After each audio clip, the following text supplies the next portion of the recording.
Hello, welcome to 5th Generation Hobby Shop. Video tayo. This is the unit of Sir Russell QC. Sir, welcome to 5th Generation Hobby Shop. This is your unit, the Glock 34 4 Series. Glock 34 4 Series. This is the box. Ayan. Glock 34. Yung slide is black. Yung barrel is silver. Yung frame is black. This is the box made in Taiwan by WE. Okay. And also comes with free. At kasama na po sa package, no? Libre na po ito.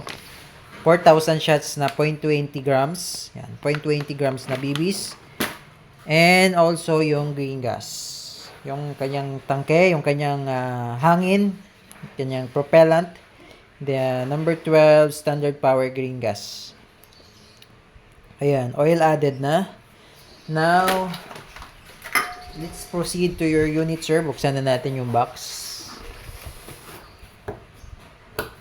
This is the manual, Sir Russell. Owner's manual. Scan nyo lang yung code, yung QR code para sa parts explosion and the instruction manual. And it also comes with the box strap. Yan, later on i-install natin, try natin dun sa unit para makita mo ano itsura. And also the box strap pin. Ayan.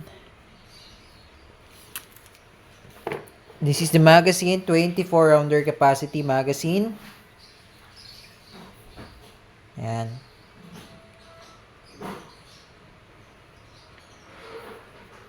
Okay, 24 rounder with the mag base.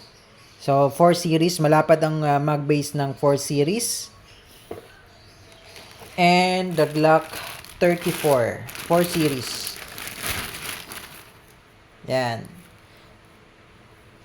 Okay, ang kaibahan niya sa G series, so, meron ako ditong Glock 34 na G series.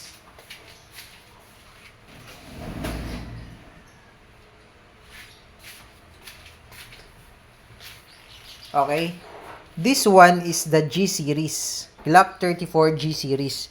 And your unit is the Glock 34 4 series. So, yung kaibahan niya, sa 4 series, yan, meron na siya puncture skull. Which is wala sa standard or sa G series. Yan. And then, naka-fiber optic na yung 4 series. Sa G series, hindi pa. Standard sight. Ayan, naka-fiber optic na sa 4 series, rear and front. Naka-fiber optic yan.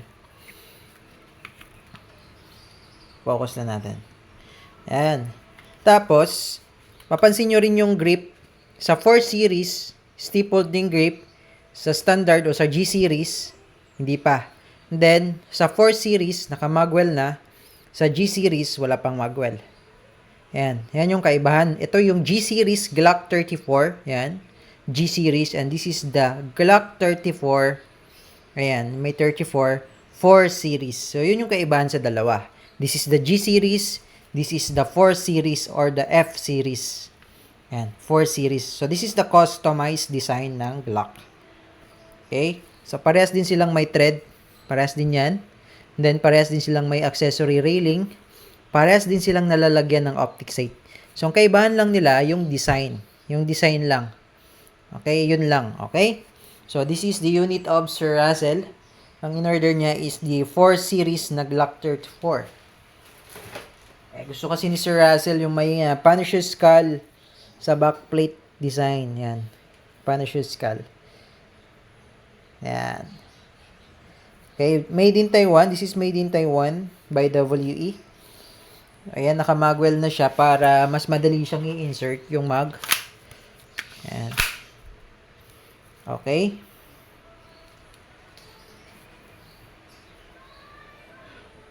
So, ayan. Fiber optic sight.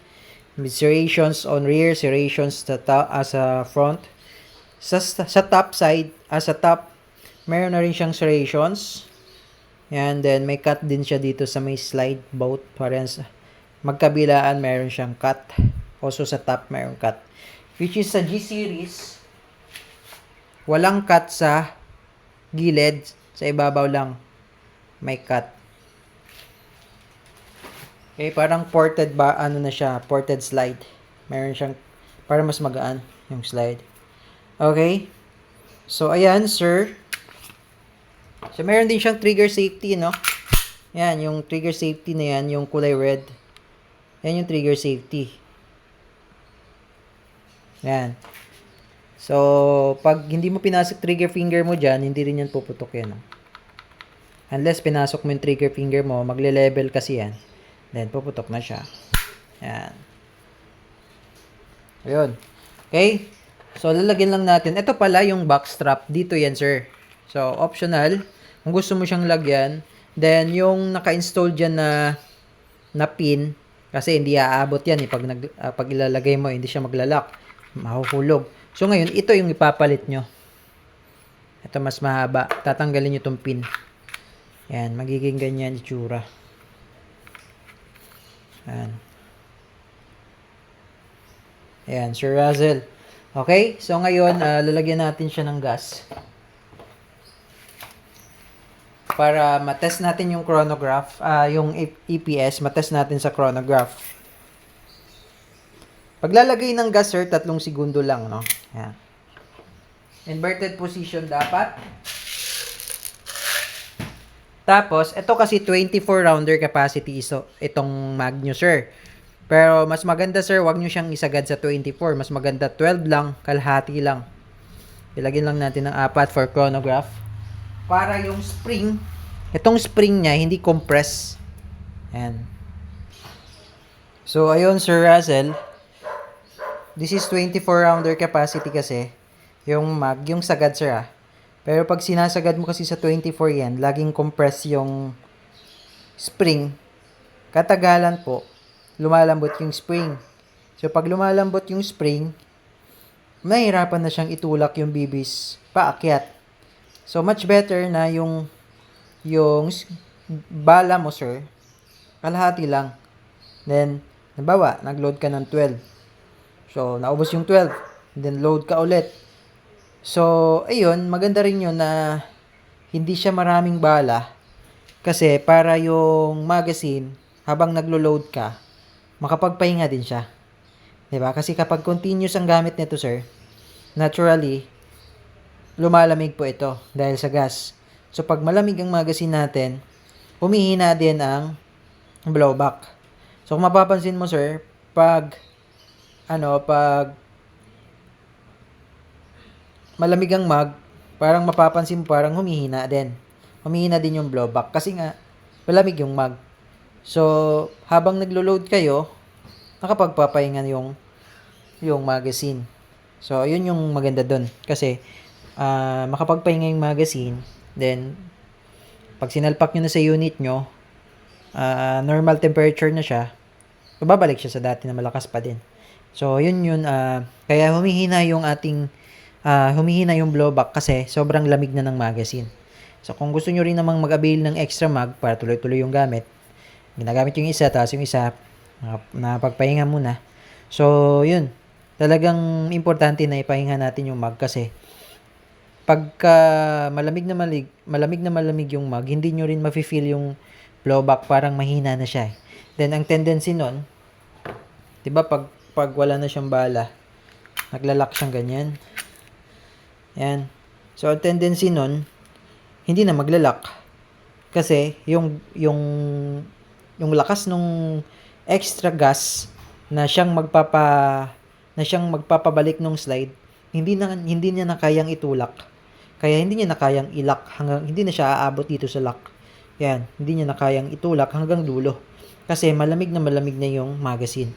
So, yun yung importansya kung bakit natin ipapahinga. Yun yung reason kung bakit natin ipapahinga yung mag kapag malamig na malamig. Okay, Sir Razel of Quezon City. Okay, so ngayon, nalagyan ko na ba ng gas? Okay, nalagyan ko na siya ng gas. So, ngayon, i-test natin yung chronograph kung gaano siya kalakas.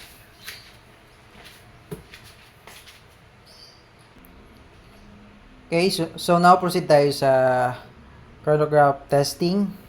Titingnan natin, Sir Russell, kung ilang feet per second itong Glock 34 4 series nyo.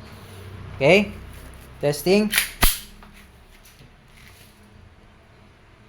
Firing. 369.6. Okay? Ayan pa. Ilapit lang natin sa cam. Ayan. 369.6. So, almost 370 EPS. So, malakas siya. Malakas siya talaga. Long barrel kasi siya. So, malakas. So, 369.6. Okay? So, ngayon, proceed tayo sa shoot test. Accuracy test. Okay? Sir Russell of Quezon City. Thank you, sir, for choosing 5th generation hobby shop. Okay, shoot test tayo. Sir Russell of Quezon City. This is your Glock 34 4 series. Yan, by WE. Shoot test. Firing.